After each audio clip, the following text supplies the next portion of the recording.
तो कहानी के शुरू में हमें दो बच्चों को दिखाया जाता है जिनका इस दुनिया में कोई भी नहीं था। एक आदमी इन बच्चों को खरीदकर अपना गुलाम बना लेता है, जिसके बाद इनकी जिंदगी में और भी ज्यादा मुश्किलात आ चुकी थी। इनकी जिंदगी गुजर तो रही थी पर बहुत ज्यादा इन पर जुल्म किया जाता था। इनसे वो आदमी हर किस्म का काम करवाता था। उन दोनों बच्चों की जिंदगी मुश्किल तो थी पर दोनों एक दूसरे का ख्याल रखते थे और उनके ख्वाब सोच सब एक जैसी थी और बड़े होकर एक अच्छा जनरल बनना चाहते थे। ये लकड़ियाँ काटते और उन्हें जमा करते थे, फिर जिसके बाद वो उन्हीं लकड़ियों से लड़ने की प्रैक्टिस करते और कई सालों से वो एक साथ ट्रेनिंग कर रहे थे। वो लड़ने की प्रैक्टिस इसलिए करते थे ताकि वो एक अच्छा सिपाही बन सके और अपनी लकड़ी से बनी हुई तलवारों का इस्तेमाल भी बहुत अच्छी तरह से करने लगे थे। एक दिन जब वो ट्रेनिंग कर रहे थे तभी वहाँ पर एक जनरल आ जाता है जो इन दोनों को लड़ते देखता है और फिर वो उस आदमी के पास जाता है जिसने इनको खरीदा था। वो कहता है हमारा किंगडम, हमारा राज्य पूरे मुल्क से अच्छे अच्छे सिपाही ढूंढ रहे हैं और मैं चाहता हूँ जो अभी मैंने लड़ते हुए दो लड़कों को देखा उनमें से एक को अपने साथ ले जाना चाहता हूँ ताकि वो साथ जाकर एक अच्छी ट्रेनिंग ले, हमारे अच्छे और बेहतरीन सिपाहियों में शामिल हो जाए। मगर ये बात सिर्फ एक ही के लिए थी। यहाँ पर जिसका नाम ली था वो बहुत खुश होता है और अपने दोस्त से कहता है कि तुम्हारे पास मौका है अपनी फाइटिंग स्किल्स, लड़ाई की महारत दिखाने का। तुम जाओ इनके साथ, मैं बहुत खुश हूँ। चलो हम में से एक का ख्वाब तो पूरा होने जा रहा है। फिर उसी रात ये लोग आखिरी बार लड़ते हैं क्योंकि सुबह को ये लोग अलग होने वाले थे। ली अपने दोस्त से कहता है कि मैं ट्रेनिंग करूंगा और कोशिश करूंगा कि एक अच्छा फाइटर बनकर तुम तक पहुँच सकूँ, जिससे ना पूरा हो जाएगा। ली अपने दोस्त के जाने के बाद बहुत ज्यादा मेहनत करता है। वो अब पहाड़ों में भी जाकर अपनी ट्रेनिंग करता है और देखते ही देखते लड़ने में इतना माहिर हो जाता है कि वो अपनी लकड़ी की तलवार से पत्थर को भी तोड़ सकता था।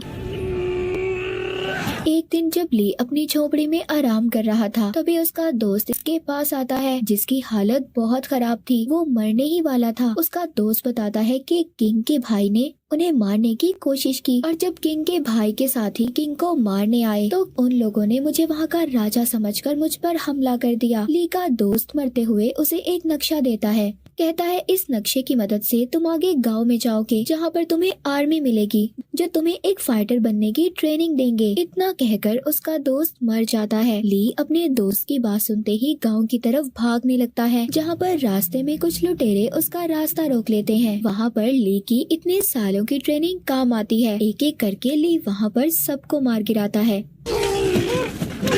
और अपना सफर दोबारा से शुरू करता है और आखिरकार उस गांव में पहुंच जाता है जहां का पता उसके दोस्त ने दिया था और उसको एक झोपड़ी मिलती है जिसमें किंग को देखता है जो बिल्कुल ली के दोस्त की शक्ल के थे। ये किंग को देखकर हैरान हो जाता है। अब यहाँ पर किंग उसको बताते हैं तुम्हारे दोस्त को मेरे जनरल इसलिए खरीद कर लाए थे क्योंकि किंग और उसके दोस्त की शक्ल बिल्कुल एक जैसी थी और मेरे जनरल उन लोगों को धोखे में रखना चाहते थे जो मेरे खिलाफ मुझे मारने का प्लान बना रहे थे और इसीलिए मेरे जनरल ने तुम्हारे दोस्त को खरीदा ताकि वो वहाँ पर लोगों को धोखे में रख सके। उधर दूसरी तरफ वो ही लोग किंग के भाई के साथ ही ली के दोस्त को ढूंढते हुए उस आदमी के पास पहुंच जाते हैं जिसने ली और उसके दोस्त को बचपन में खरीद कर अपना गुलाम बनाया था। इन्हें भी ये बात पता चल चुकी थी कि जिसको इन्होंने मारा था वो किंग नहीं बल्कि उसका हमशक्ल था। उधर ली को इस बात पर गुस्सा आ रहा था कि किंग ने खुद को बचाने के लिए उसके दोस्त को कुर्बान कर दिया। तभी इनकी बात के दौरान वो कातिल आ जाता है जिसने ली के दोस्त को किंग समझकर मारा था और दोबारा से किंग को मारने की कोशिश करता है।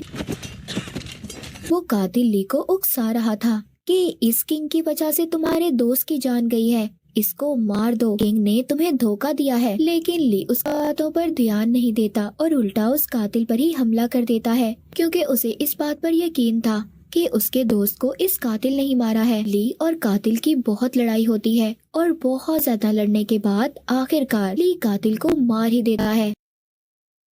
फिर किंग के पास जाता है मगर ली को अभी भी उस पर भी गुस्सा था क्योंकि वो ये समझता था कि उसके दोस्त की असल वजह ये किंग ही है। इसी किंग की वजह से उसके दोस्त की जान गई। पर किंग उसको कहते हैं तुम्हारे दोस्त ने जो खुद की कुर्बानी दी वो पूरे किंगडम, पूरे राज्य के लिए था। किंग बताते हैं कि मेरा जिंदा रहना जरूरी था क्योंकि मैं चाहता था कि मेरे किंगडम, मेरे राज्य की ताकत मेरे पास ही रहे, मेरे भाई के पास न जाए जो बहुत बुरा और जालिम इंसान है। और अगर ऐसा होता तो पूरा किंगडम तबाह हो जाता। किंग ली से कहते हैं कि एक अच्छी आर्मी को बनाने में क्या तुम मेरी मदद करोगे ताकि मैं अपने भाई को मार सकूं और तुम्हारे दोस्त की मौत का बदला भी ले सकूं। दूसरी तरफ हमें किंग के भाई को दिखाया जाता है जिसको बहुत गुस्सा आ रहा था और इसी वजह से वो बहुत ज्यादा परेशान था। वो अपने लोगों को ये हुक्म देता है कि किंग यानी कि उसके भाई को मारने के लिए और ज्यादा आर्मी को भेजें। उधर किंग जब ली के साथ जंगल में थे तभी उन पर एक आदमी जहरीली सुइयों से हमला कर देता है, मगर ली भी उस आदमी पर हमला करता है, उससे बहुत लड़ता है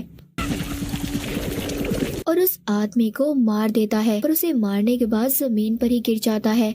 ली बेहोश हो गया था क्योंकि एक जहरीली सुई उसे भी लग गई थी, पर उसकी खुशकिस्मती ये थी कि किंग उसको बचा लेते हैं और उसकी उस वक्त तक देखभाल करते हैं जब तक वो ठीक नहीं हो जाता। एक दिन बहुत सारी आर्मी इनके पास आती है जिन्हें दोनों देखकर डर जाते हैं, पर बाद में इन्हें पता चलता है कि ये तो उसी जनरल के सिपाही थे जिसने ली के दोस्त को खरीदा था। वो किंग का खास आदमी था और अपनी वफादारी की अभी भी कसम खाता है कि उसने किंग से कोई गद्दारी नहीं की। और फिर वो किंग से ये वादा करता है कि वो उन्हें उनका रॉयल थ्रोन, उनका कीमती पत्थर उन्हें वापस दिलवाने में उनकी मदद करेगा। उधर किंग का भाई जो अभी तक किंग को मारने में कामयाब तो नहीं हो सका था, पर फिर भी वो अपनी सारी आर्मी के सामने ये ऐलान कर देता है कि वो अब पूरे किंगडम का राजा है, इसीलिए वो किंग को भी मारना चाहता था। दूसरी तरफ किंग बहुत दुखी थे क्योंकि उनकी आर्मी उनके भाई की आर्मी से बहुत कम थी, इसी तरह वो उनका मुकाबला नहीं कर पाते। अब किंग का जनरल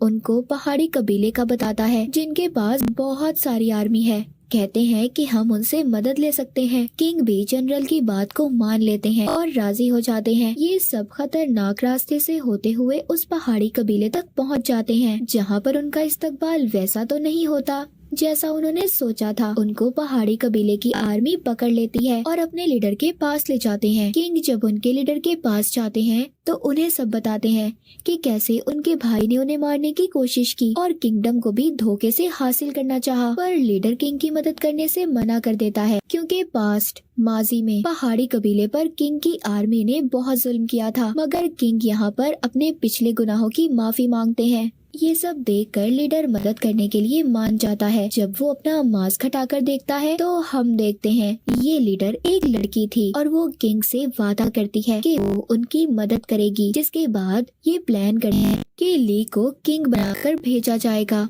और किंग खुद पहाड़ी कबीले की आर्मी में मास्क पहनकर शामिल हो जाते हैं। फिर जब वो किंग के भाई के महल में पहुंचते हैं, वहां पर पहाड़ी कबीले की लीडर उसके कमांडर से कहती है कि वो और उसकी आर्मी यहाँ पर उनकी रॉयल आर्मी में शामिल होना चाहते हैं जो किंग के भाई की आर्मी थी। किंग के भाई का कमांडर बहुत खुश होता है और फिर सबको अपने किंगडम में आने की इजाजत दे देता है, जिससे अब सब किंग के भाई के महल में आ जाते हैं। जिसके बाद वो अचानक से वहाँ की आर्मी पर हमला कर देते हैं। उधर किंग ली और जनरल को खुफिया रास्ते से जाने का कहते हैं और खुद रॉयल आर्मी पर हमला कर देते हैं। यहाँ पर किंग के भाई की आर्मी और पहाड़ी कबीले की आर्मी की जबरदस्त लड़ाई होती है, पर पहाड़ी कबीले की आर्मी तादाद में बहुत ज्यादा थी और लड़ाई में भी अच्छी। इस वजह से किंग वहाँ पर बहुत से सिपाहियों को मारने में कामयाब हो जाते हैं। दूसरी तरफ ली जब खुफिया रास्ते से जा रहा था तभी उसे रास्ते में एक बहुत बड़े मॉन्स्टर का सामना करना पड़ता है, पर ली उस मॉन्स्टर को अपनी तलवार से मार देता है और फिर अपने सिपाहियों को लेकर रॉयल महल में दाखिल हो जाता है, जहाँ पर किंग का भाई बड़े आराम से अपने तख्त पर बैठा था। तभी वो यहाँ पर अपने एक साथी को बुलाता है जो बहुत ताकतवर था और ली से उसका मुकाबला करने का कहता है, और ली भी बिना डरे उसकी बात को मान लेता है। दोनों में बहुत अच्छी तलवारबाजी होती है क्योंकि लड़ने में तो दोनों ही माहिर थे। वो एक दूसरे पर बार बार हमला कर रहे थे क्योंकि दोनों की लड़ने की ताकत एक जैसी थी और आखिर में ली उस किंग के भाई के साथी को मार ही देता है। किंग जो अपने साथी को मरता देखता है, जो बहुत बहादुर था, उसकी मौत के बाद अब इसको भी डर लगने लगा था। वो महल से भागने की कोशिश कर रहा था, पर गेट पर उसको पहाड़ी कबीले की आर्मी घेर लेती है। अब किंग को अपने भाई को हराने में ज्यादा देर नहीं लगती। किंग अपने भाई को पहले ही वार में हरा देता है। तभी वहाँ पर जनरल आ जाते हैं जो कि इनके पड़ोस किंगडम के ताकतवर जनरल थे। वो आकर किंग से पूछता है कि आखिर इस जंग की वजह क्या थी। किंग कहते हैं कि मैं अपना तख्त अपने भाई से वापस लेना चाहता था ताकि इसका गलत इस्तेमाल गद्दार ना कर सकें। किंग उस जनरल को सारे जापान के किंगडम्स को इकट्ठा करने का कहते हैं ताकि सबको इंसाफ मिल सके। ये बातें सुनकर जनरल किंग का साथ देने के लिए तैयार थी। सब वहाँ पर आर्मी को मारने के बाद अपनी जीत का जश्न मनाते हैं। पहाड़ी कबीले की आर्मी भी हमेशा के लिए किंग का साथ देने के लिए तैयार हो जाते हैं। मूवी के आखिर में पहाड़ी कबीले की लीडर ली को अपनी तलवार देती है। ली की बहादुरी और तलवार के साथ ली अपने जनरल बनने के सफर पर चल पड़ता है जिसके ये बहुत करीब था। और इसी के साथ ये मूवी यहीं पर खत्म हो जाती है।